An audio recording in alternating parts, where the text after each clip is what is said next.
손흥민이 토트넘 4위에 올려놨다. 요걸로 이제 정리를 할 수 있을 것 같습니다. 손흥민 선수가 오늘 해트트릭 기록하면서 프리미어리그에서 두 번째 해트트릭이고요. 본인 커리어에서는 5번째 해트트릭입니다. 기록을 좀 보여드릴게요. 프리미어리그 2020년에 사우스햄튼을 상대로 한 4골, 그리고 FA컵에서 미러를 상대로 3골, 그리고 레버쿠젠에서 함부르크 상대로 3골, 그리고 이제 레버쿠젠에서 또 분데스리가에서 3골을 넣었던 볼프스부르크 상대로 이렇게 이제 해트트릭을 하나, 둘, 셋, 4번 했죠. 4골을 넣은 경기까지. 그리고 오늘 경기가 이제 해트트릭 5번째. 3골 이상 넣은 경기가 5번째다. 손흥민 선수가 일단 오늘 득점을 하면서 3골을 넣으면서 17호 골이에요. 손흥민 선수가 살라 다음으로 득점 순위 2위에 올랐습니다. 그런데 여기서 차이는 뭐냐? 손흥민 선수는 페널티킥을 차지 않았다. 물론 이제 해트트릭을 차는 것도 선수 개인의 능력이지만 오픈 플레이 상황에서 넣은 득점은 손흥민 선수가 프리미어리그에서 가장 많다. 그러면서 이게 손흥민 선수가 정말로 득점왕 경쟁에 본격적으로 지금 뛰어들었다. 이렇게 볼 수 있고 정말 우리나라 선수가 프리미어리그에서 득점왕을 할 수 있는 상황이 됐다. 한국 선수가 프리미어리그에서 가장 많은 득점을 기록하는 선수 중 하나라는 게 정말 대단한 거죠. 그리고 이제 오늘 경기를 살펴보면 손흥민 선수가 일단 가장 이 3골 중에 가장 중요한 득점이 뭐였냐? 첫 번째 득점.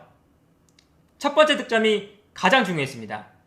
왜 그랬냐면 손흥민 선수가 첫 번째 득점을 전반전 2분 만에 기록을 했죠. 그러면서 토트넘이 편하게 경기할 수 있는 상황이 만들어졌어요.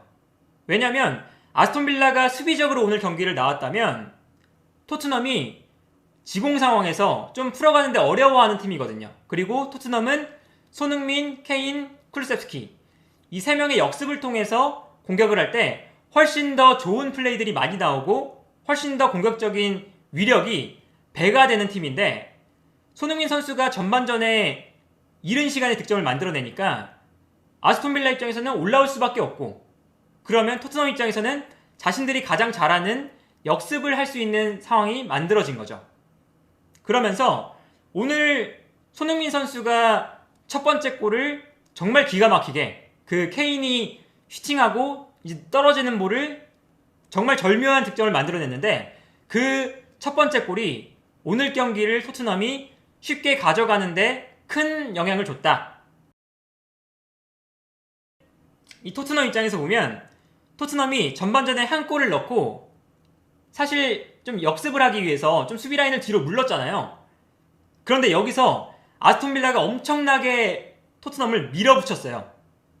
그러면서 전반전 기록을 보면 토트넘이 거의 이 아스톤빌라의 이 공격에 대응을 제대로 하지도 못했습니다. 아스톤빌라가 전방에서 거칠게 나오니까 오늘 또 심판이 옐로 카드를 또 많이 안 주고 반칙을 많이 안 불면서 오히려 토트넘이 이 아스톤빌라의 거친 플레이에 계속해서 밀렸죠. 그리고 역습할 때 오히려 이 아스톤빌라의 거친 플레이가 토트넘의 역습을 계속 막아세우면서 토트넘이 전반전에 거의 역습다운 역습을 못했거든요. 그런데 후반전이 될수록 아스톤빌라의 압박은 강도가 낮아지고 하니까 여지없이 토트넘의 이 역습 찬스가 역습의 날카로움이 확실하게 나타났다. 이때 볼 수 있는 건 케인의 역할이 정말 대단하다.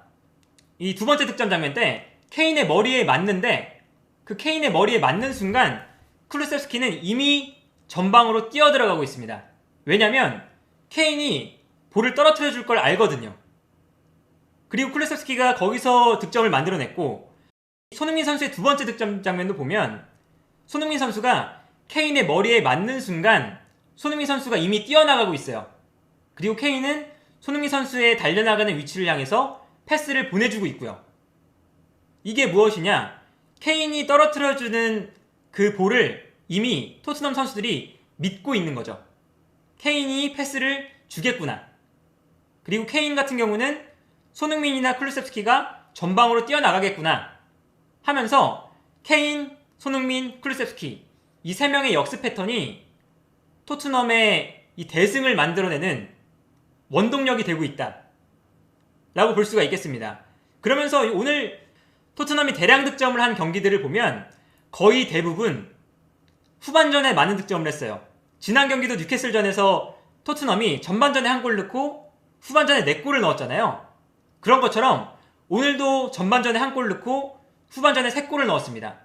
그렇다는 건 토트넘이 프리미어리그 내에서 손흥민, 케인, 쿨루셉스키 이 3명의 선수를 활용해서 역습을 가장 잘하는 팀이다 라는 걸 알 수 있는 부분인데, 후반전에 상대팀의 압박이 조금씩 느슨해질수록, 그리고 토트넘이 선제골을 먼저 넣어놓고 상대팀이 올라오면 올라올수록 이때 토트넘의 역습이 정말 대적할 팀이 없을 정도의 역습을 보여주고 있다.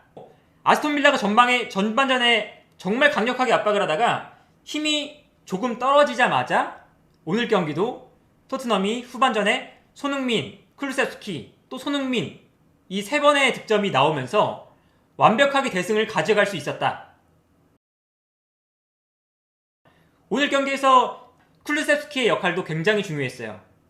쿨루셉스키가 이 토트넘에 온 이후에 정말 좋은 활약을 보여주고 있는데, 쿨루셉스키의 역할이 왜 중요하느냐, 모우라가 나왔을 때 토트넘 역습의 문제점은 모우라가 안정적인 플레이를 못 보여준다는 거였어요.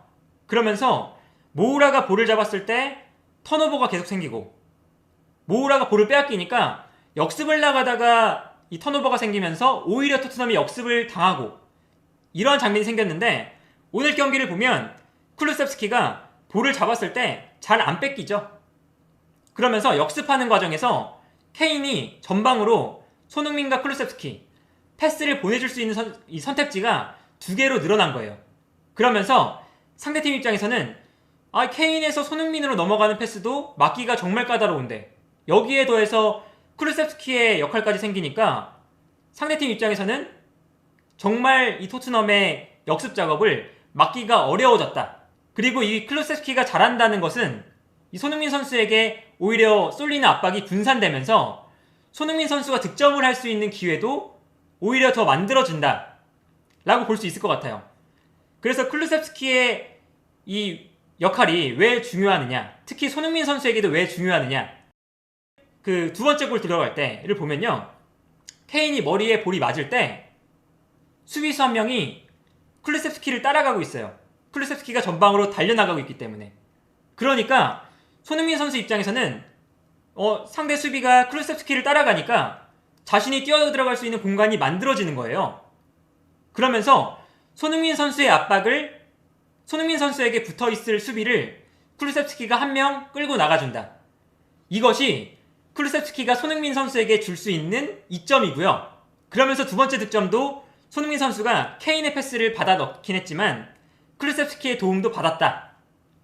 이렇게 볼 수가 있었고, 손흥민 선수가 3번째 골 넣을 때도 왜 이 쿨루셉스키의 역할이 중요했느냐, 모우라였다면 저기서 볼을 빼앗기거나 이런 장면이 나왔을 텐데, 역습을 하는 과정에서 쿨루셉스키가 볼을 소유하고 경기를 만들어가는 플레이가 되니까 쿨루셉스키가 완벽하게 측면 무너뜨린 이후에 손흥민 선수에게 패스를 준 거잖아요.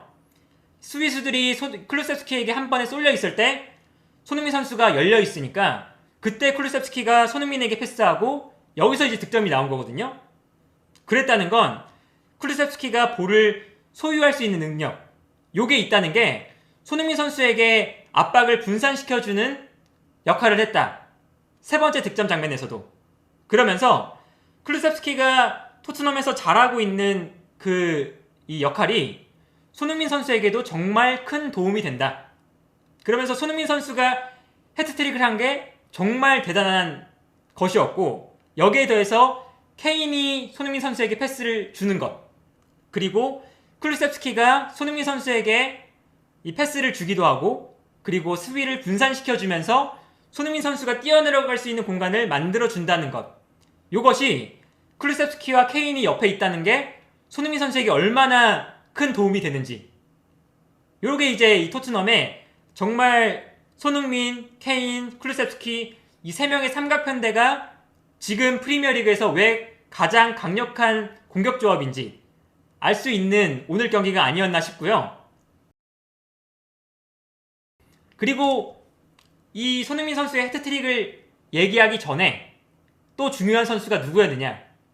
유리스입니다. 유리스. 전반전에 사실 토트넘이 전반전만 보면 아스톤 빌라의 압박에 정신을 못 차렸어요. 그러면서 슈팅을 엄청나게 허용했거든요. 기록을 보여드릴게요.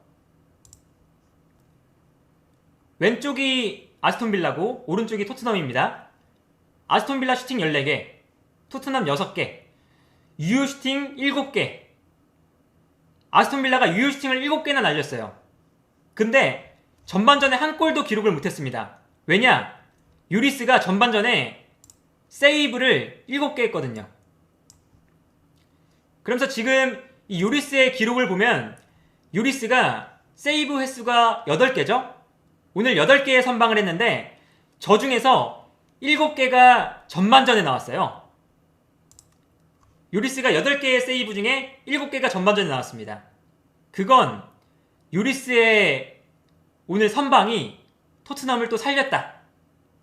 그리고 전반전에 만약에 저 7번의 선방 중에 한 번이라도 실점을 허용해서 토트넘이 동점을 허용했다?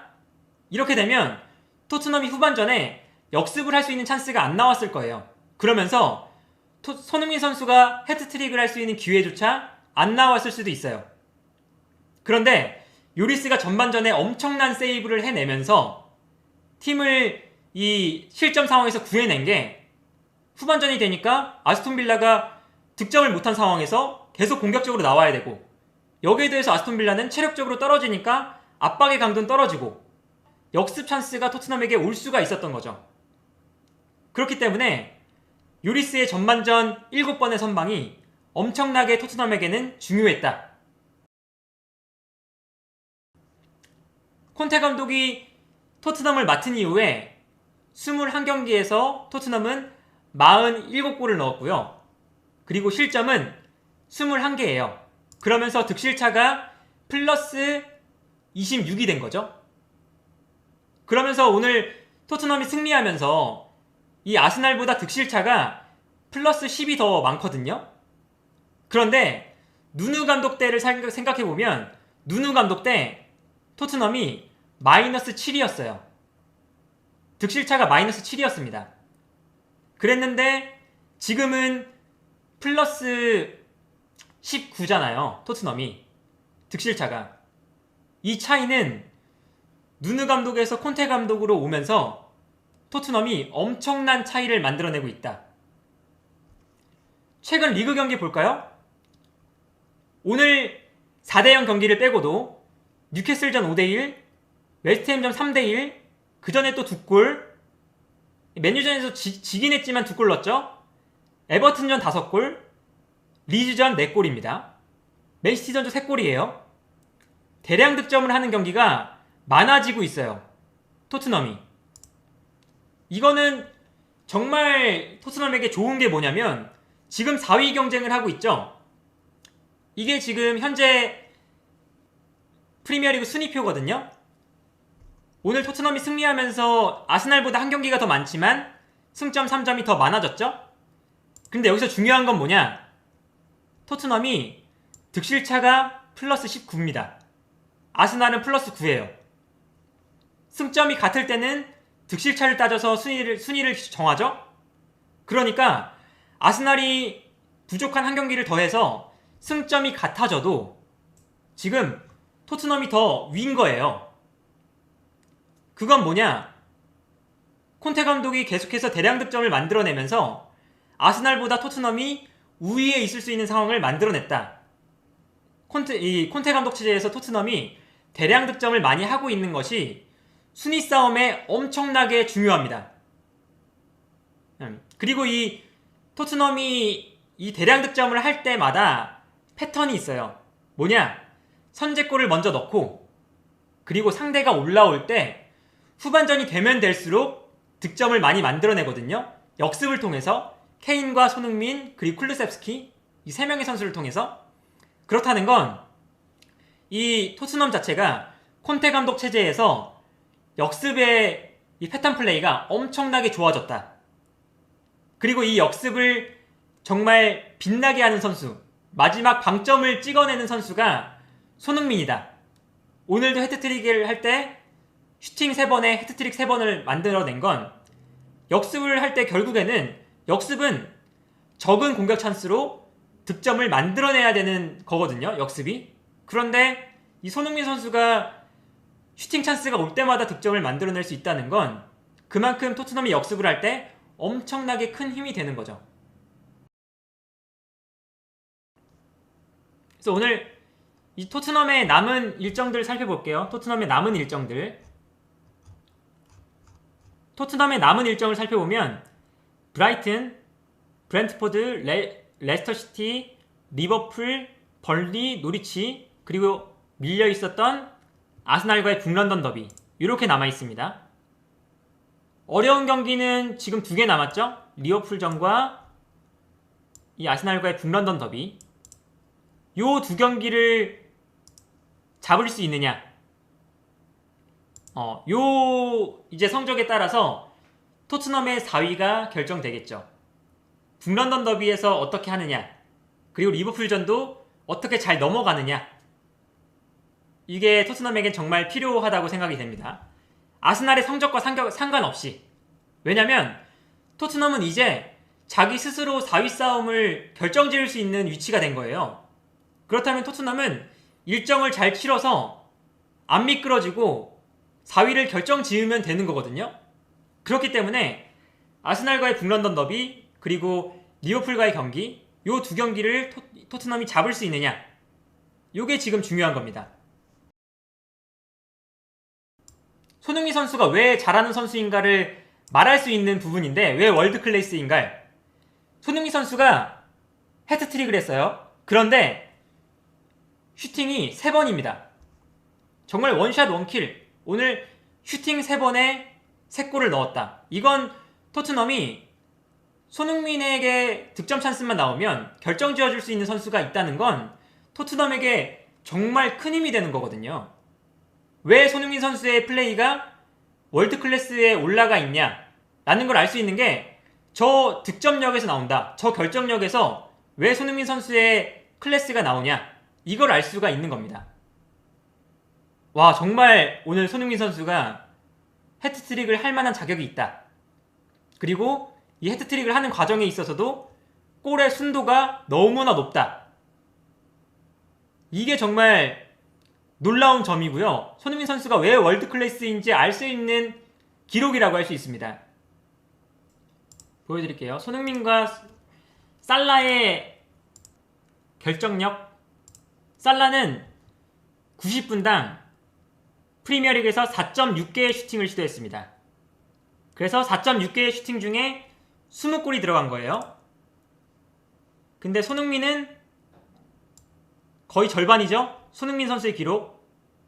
프리미어리그에서 이번 시즌 90분당 2.5개의 슈팅을 기록했어요. 그런데 17골을 기록했습니다. 엄청난 거죠? 효율이 엄청난 거예요. 결정력이 엄청나다고 볼 수가 있는 거예요. 이 차이는 득점 경쟁하는 선수들을 상대로 볼까요? 득점 경쟁하고 있는 선수들 볼게요.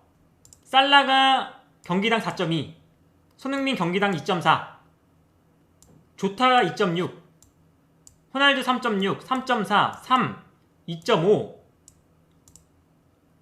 지금 득점왕 경쟁을 하고 있는 이 이반 토니까지 손흥민 선수가 훨씬 더 적은 슈팅을 시도하면서 17골을 만들어내고 있다.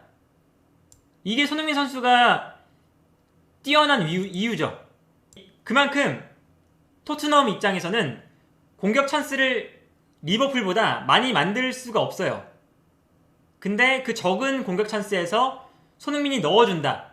이게 중요한 거죠. 결정력이 좋다는 거니까. 결정력이 좋다는 게 여기서 이제 차이가 나는 거거든요.